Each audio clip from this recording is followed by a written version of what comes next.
Hey, over the last 15 years, I've helped thousands of people increase their credit scores. So I wanted to share with you an update that I just got on a client. Check this out. So here is his credit repair analysis. I got my card up there because I'm covering up his name. And I just want to show you. You can see he hired us back in October where we deleted a $3,000 unpaid charge off. We also deleted a $2,100 unpaid charge off, an $800 one, and a $3,400 one. And then you can see up here under unpaid collections with these companies, Midland Portfolio, Convergent, Capital One, Penney, JP Morgan, Barclays. Check this out, $3,500, $3,200. And then we remove some old addresses, etc. So if you or someone wants to improve their credit score, send them my way. Also, do you want to see what we did with his scores? Check this out.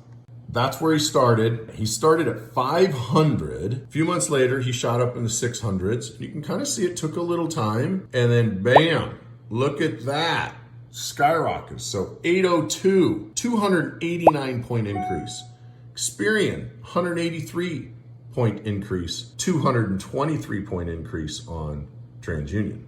So when all these know-it-alls online say credit repair doesn't work, do it on your own, credit repair guys are scam artists, you can now show them this video. It's proof. I did it live just to show you. Hope you have a great day. If there's anything I can do to ever help you with your credit, your taxes, your debt, let me know.